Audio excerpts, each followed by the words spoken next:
Hello, welcome back everyone. So last time we made these junk journals, which I think came out quite nice. I'm very pleased with how they look. And so this week I figured we could go over some ways to use the journals.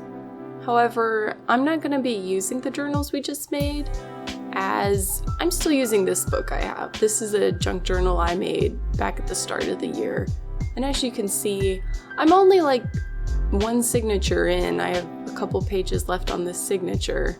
Now for the first way you can use a junk journal, you can see here, I've primarily used this journal to stick in pictures and do journaling. So let's get started. I just like to clip the pages open so that way it holds them flat and I don't have to worry about the page moving. And I'll be working on this side over here. If you have stamps is a really nice way to decorate your background. You don't have to be super neat or thorough with it. I didn't quite get a flat press here, but that's fine. I'll just do it again to get the rest of the ink off. And then I have these two pens.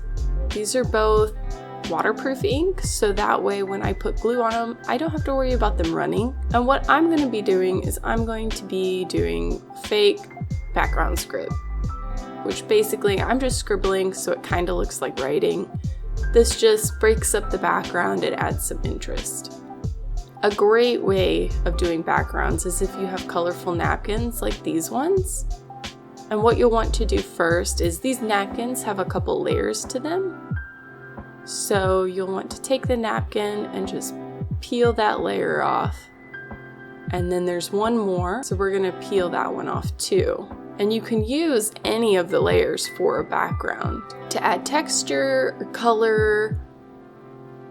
And it comes off as a bit opaque, so you can see some of the background through the napkin. So I'm just gonna trim this section off right here. And then kind of figure out my placement, how I want it to go. I think I'm gonna trim off that edge.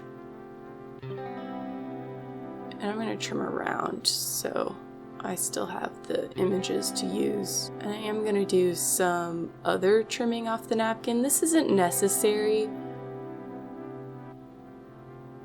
but I just feel like I don't need the extra white. And so you're gonna wanna take a liquid glue and a glue brush or whatever you use. And you don't need a thick coat, just very lightly put down enough glue to cover the area where you want to stick the napkin. And place your napkin down. This doesn't have to be neat. If you get some wrinkles in, you can adjust it a little bit, but the napkin might tear. And I think the wrinkles add texture.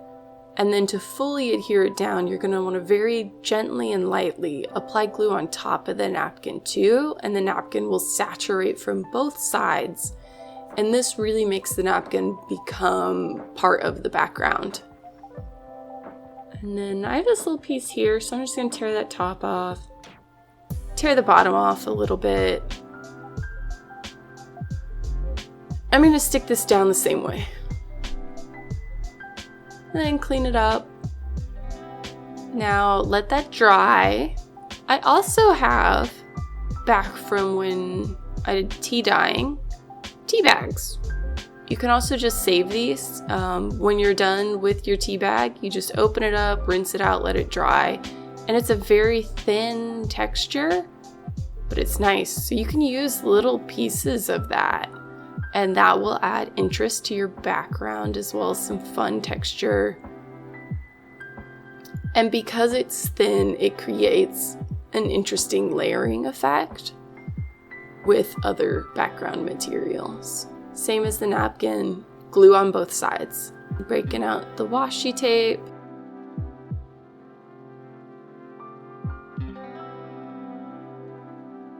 And then we just kind of figure out how we want to decorate that last area. You can do a lot more layering than I do.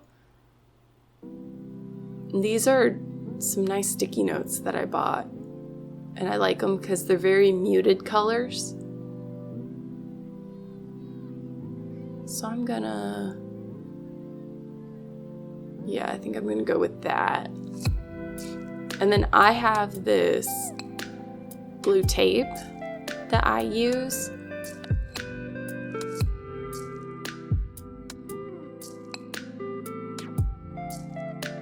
And then stick that down.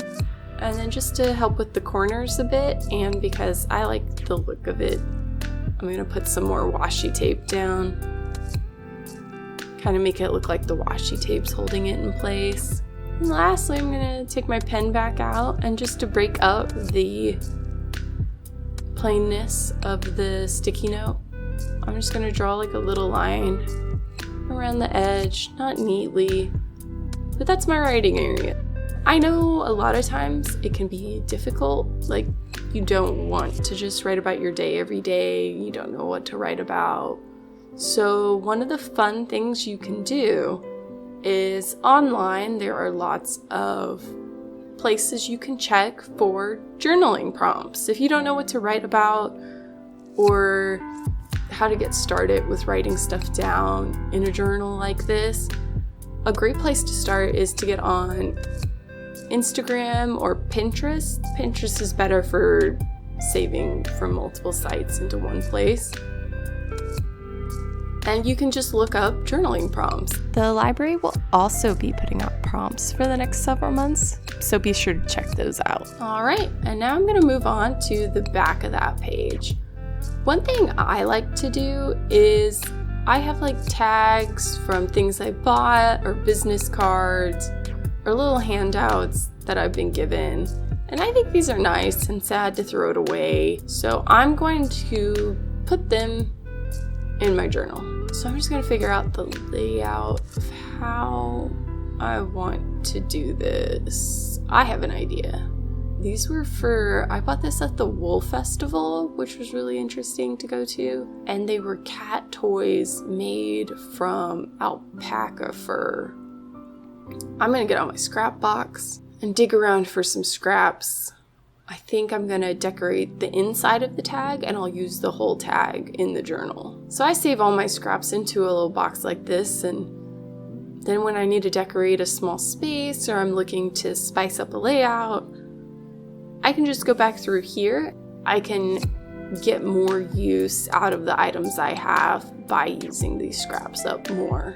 So now I'm just going to figure out how I kind of want to layer this up. It's not going to be anything very matchy-matchy. I just kind of want to do a simple collage. So once again, I'm just going to use my glue tape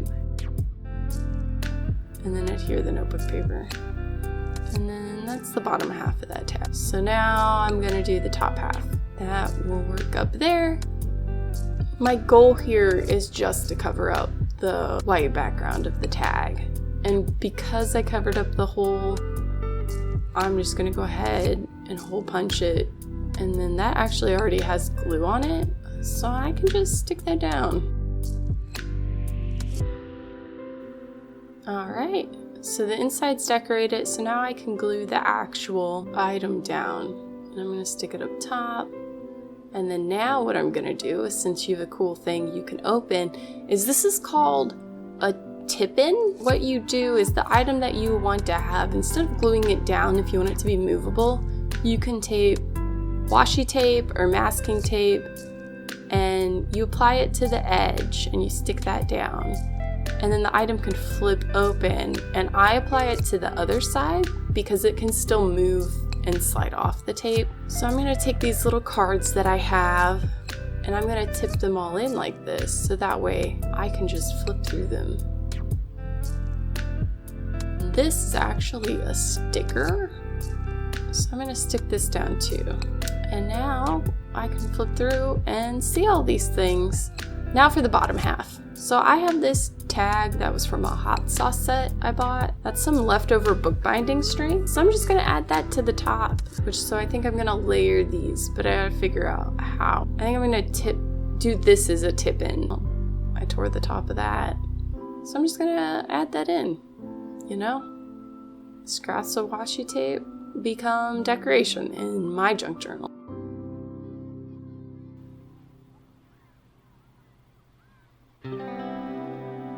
Very nice. All right. So I have this little pocket, and I don't want to use that pocket because I don't think it really matches the page. So I have this little piece of paper scrap, and I'm going to mimic that pocket. So first I will cut out, this will be like the back of the pocket that I stick down. So I'm gonna decide how deep I want the pocket to be and trim that down. And now what I'm gonna do is I have to figure out how far on each side to fold it under the edges. So I'm just gonna wing it. I'm not gonna measure and make sure it's straight or anything because that's not important to me right now. I just want to make sure it's wide enough to stick the tag in. And then you want to fold up that bottom edge a little bit. And then just to help with the bulkiness, same as when we did our book covers, we're just going to trim these corners. And for this one, you can just simply cut off that little score. I'm going to use my glue tape. And then when I fold the bottom of the pocket, it'll stick to those two sides. And I put glue on the bottom of my pocket and then line it up and stick it to the back of my little pocket. And you can see here, I did fold it in too much, so I'm just gonna trim it down. This is a very informal pocket. I have this punch that it rounds the corners, and I think that just adds to the pocket a bit. So now I can glue this down. And now I have a little place that I can just stick stuff in, like this tag. We are done with that page.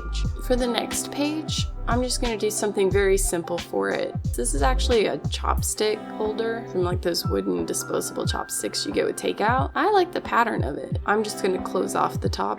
And then what I'm going to do is create what's called a belly band. And all you're doing is the ends that I just folded under, you just apply some glue to them. So once I have the ends of that glued on, I'm going to fold them under, and then all you really have to do is just stick it down to where you want it on the page. It can either be vertical, horizontal, however you like. And what I'm going to use it for is I have these stickers. This is from that Amazon catalog I got in the mail. So I'm just going to kind of cut the sheet in half and see how it fits. I think it kind of sticks out a bit past the edges of the whole journal. So I'm going to trim those down some so they don't stick out so far. So now it should be fine. If you're going to use the journal as like a traveler's notebook, as a travel book for when you go on a trip, one thing to be aware of is some receipts or tickets. This was actually my plane ticket of when I flew to Japan when I moved there for 2 years. And it's printed on thermal paper. It does thermal printing. And this ticket, you can see my, this was for the Shinkansen. It's printed differently, so you could still see it. But over time, anything that's printed on thermal paper, it fades, exposed to light, temperature differences. It's not long lasting. This ticket, I think I could see it for a couple of years and then it faded to white. Other ways you can use your journal is if you want to do doodles. One of the pages, I just created a background and then used Sharpie. This page, I glued in an old to-do list and then I decorated it.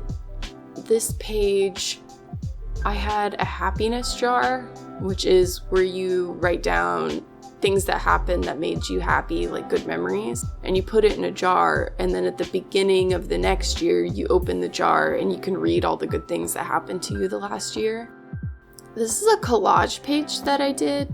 As you can see here, it's very neat looking, and up close you can see I used book pages, washi tape. This was embossed, or I used molding paste, and then on top of the molding paste I did embossing ink, or embossing powder. And you apply embossing powder and then you use a heat gun on it, and the powder melts. And because I used the molding paste underneath, it has like a 3D effect. And then I added in some paint and some sprays. This page is similar. It's napkins with tea bags over it, so you can see how it gives it a more vintage, older look. And then I used the molding place with some stencils again. And then it's a little shiny because I used some spray inks on it for glitter. And then you can do a nature journal. If you're outside and you see some cool leaves or plants, you can take those and you can put them in your journal. Little to-do lists are a fun way to use your journal. You can see here, I have things I'd like to learn how to do. And then lastly, you can give your journals away. If you know someone who's into journaling, writing, doing art, junk journals are fun, unique gifts that you can give people. So that is it for different ways you can use your journal. I hope that I've managed to give you some inspiration. I hope this series was helpful. Bye! Thanks for watching.